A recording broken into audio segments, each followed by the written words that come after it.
Hello students, हमने हमारे पिछले लेक्चर में इंट्रोडक्शन टू सी लैंग्वेज को कवर किया था, जिसमें कि हमने ये देखा था कि सी लैंग्वेज जो है डेनिस रिची ने 1972 में एटी और टीज लेबोरेटरी में बनाई थी। फिर उसके बाद हमने लैंग्वेजेस के टाइप्स देखे थे, high level language, low level language, ठीक, जिसमें कि हाई लेवल लैंग्वेज हमने देखी थी कि कौन कौन सी होती है आपकी सी प्लस प्लस जावा, और लो लेवल लैंग्वेज मतलब कौन सी आपकी मशीन लैंग्वेज जो कि 0 और 1 के फॉर्म में होती है। आज हम कवर करने वाले टॉपिक ट्रांसलेटर। ट्रांसलेटर का मतलब क्या होता है कि जो कि लैंग्वेज को क्या करे, ट्रांसलेट करें। मतलब अब हमें ट्रांसलेटर की ज़रूरत क्यों है, क्योंकि हम जो लैंग्वेज समझते हैं वो कौन सी है, अपनी हाई लेवल लैंग्वेज, और जो मशीन समझती है वो कौन सी है, लो लेवल लैंग्वेज। तो हाई लेवल लैंग्वेज में अगर हम इंस्ट्रक्शन दे रहे हैं तो मशीन को मशीन लेवल लैंग्वेज में उसको समझ में आना चाहिए। तो इन दो लैंग्वेज के बीच में जो ट्रांसलेशन का काम करते हैं उन्हें कहा जाता है ट्रांसलेटर्स। तो ट्रांसलेटर्स जो होते हैं वो बेसिकली आपके जो है वो दो है। एक है आपका कंपाइलर, पहला है आपका कंपाइलर, ये आपका एक ट्रांसलेटर है। दूसरा है आपका इंटरप्रिटर, इंटरप्रीटर, ठीक है।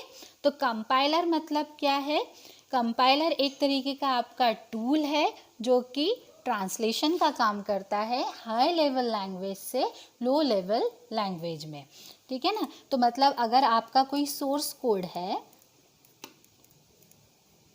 ठीक है, जो कि किस में है, आपका हाई लेवल लैंग्वेज के अंदर है, जब आप इसको किसके ऊपर पास करते हैं, कंपाइलर के ऊपर पास करते हैं, तो कंपाइलर क्या करता है, यहाँ पर कंपाइलर का बेसिक काम क्या है, एरर को निकालना।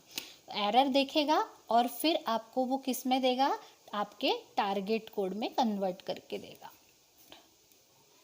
और जो जनरली किस में होगा, आपके मशीन लैंग्वेज में।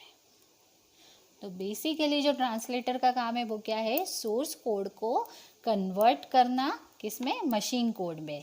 पर अब ये जो कंपाइलर है, इसके ट्रांसलेशन के साथ साथ में कंपाइलर का काम क्या होता है, एरर्स को भी आइडेंटिफाई करना। मतलब कि जब आपने कोई सी का कोई कोड लिखा है, तो जब आप उस कोड को लिखते हैं उसके बाद आप उसको क्या करते हैं, कंपाइल करते हैं। कंपाइल करना मतलब आप कंपाइलर के ऊपर आपके सोर्स कोड को क्या कर रहे हैं, ट्रांसफ़र कर रहे हैं, जहाँ पर कंपाइलर उसकी क्या बनाता है, एक ऑब्जेक्ट फाइल बनाता है। ऑब्जेक्ट फाइल मतलब क्या है कि वो आपके हाई लेवल लैंग्वेज को किस में कन्वर्ट कर रहा है, लो लेवल लैंग्वेज में कन्वर्ट कर रहा है। और ये कंपाइलर उसमें चेक करता है कि सी लैंग्वेज के जो भी प्रोटोकॉल्स है, जो भी नियम है, अगर आपने उसमें सही तरीके से लगाए हैं तो आपका प्रोग्राम बिना एरर के वो कंपाइल कर देगा, और अगर आपने उसे सही तरीके से नहीं लगाया है तो वो आपको एरर्स भी रिटर्न करेगा, ठीक है। दूसरा आपका होता है इंटरप्रेटर। इंटरप्रेटर का भी काम क्या होता है, सोर्स कोड जो भी आपने हाई लेवल लैंग्वेज में लिखा है उसको क्या करना है, इंटरप्रेट करना, इंटरप्रेट करना, और उसको किस में कन्वर्ट करना, मशीन कोड के अंदर कन्वर्ट करना। तो ये भी आपको क्या देता है, आपका टारगेट कोड, जो कि हाई लेवल लैंग्वेज से किस में कन्वर्ट करता है, मशीन लैंग्वेज। अब दोनों ही काम क्या कर रहे हैं, सेम कर रहे हैं। ये भी हाई लेवल लैंग्वेज से लो लेवल लैंग्वेज में कन्वर्ट कर रहा है या फिर मशीन लेवल लैंग्वेज में कन्वर्ट कर रहा है। ये भी हाई लेवल लैंग्वेज से मशीन लेवल लैंग्वेज में इंटरप्रेट कर रहा है। तो दोनों में एक बेसिक डिफरेंस है, इसीलिए दोनों अलग अलग टूल है। एक का नाम है कंपाइलर और एक का नाम है इंटरप्रेटर। तो कंपाइलर का जो काम करने का तरीका है वो इंटरप्रेटर से थोड़ा सा अलग है। कंपाइलर का काम क्या होता है, जब भी आप कोई सोर्स कोड उसमें देते हैं तो कंपाइलर उसको एक साथ कंपाइल करता है। मतलब आपके पूरे के पूरे प्रोग्राम को वो एक साथ चेक करता है, और जो भी एरर्स होती है उसको एक साथ आपको दे देता है। जो भी एरर्स रहती है उसको काउंट करके आपको आउटपुट में शो कर देता है। और इंटरप्रेटर में क्या अंतर होता है, इंटरप्रेटर का काम होता है इंटरप्रेट करने का, पर ये इंटरप्रेट किस तरीके से करता है, जो भी आपने सोर्स कोड लिखा है उसको लाइन बाय लाइन वो चेक करता है। तो इंटरप्रेटर का काम क्या है, जो भी इंस्ट्रक्शंस उसने लिखे हैं या जो भी सोर्स कोड उसको मिला है उसको लाइन बाय लाइन चेक करना, और जो भी एरर आई है उसको उसी टाइम पर क्या करना, रिटर्न करना। पर इसका ये एक ड्रॉबैक है कि जब तक आप उस लाइन की एरर को सॉल्व नहीं करते तब तक वो आपको नेक्स्ट लाइन पर रिज्यूम नहीं करता है।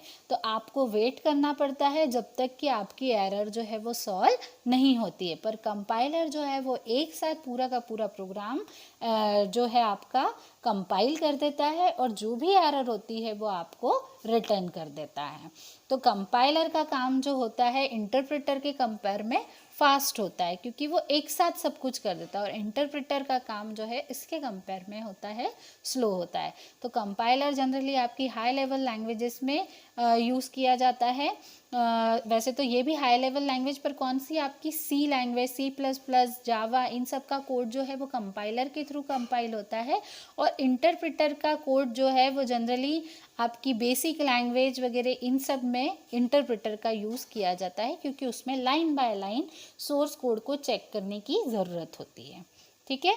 अब कंपाइलर जो है, अगर आप और थोड़ा डिटेल में समझना चाहते तो कंपाइलर के और भी अलग अलग टाइप्स होते हैं। तो कंपाइलर जो है बेसिकली, जो कंपाइलर है, ऐसे तो बहुत सारे टाइप के कंपाइलर होते हैं, पर हमको थोड़ा सा ध्यान रखना है तो हम कंपाइलर के 3 टाइप्स बोल सकते हैं।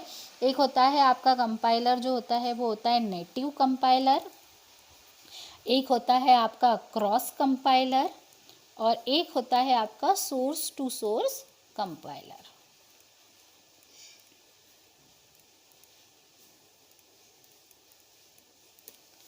तो नेटिव कंपाइलर वो कंपाइलर होता है जिसके अंदर हम वो मतलब इसको अगर अपन सिंपल इसमें बोले तो ये इसकी डेफिनेशन अगर आप चाहते हैं तो ये हो सकती है, the compiler use to compile source code for same type of platform. ठीक है। तो नेटिव का मतलब क्या, कि अगर आपका जो भी सोर्स कोड है आपने जिस लैंग्वेज में लिखा हुआ है, और आपका जो कंपाइलर है वो जिस मशीन पर है, उसकी जो भी नेटिव लैंग्वेज होगी वो जो है वो उसी लैंग्वेज में आपके सोर्स कोड को क्या कर देगा, कंपाइल कर देगा।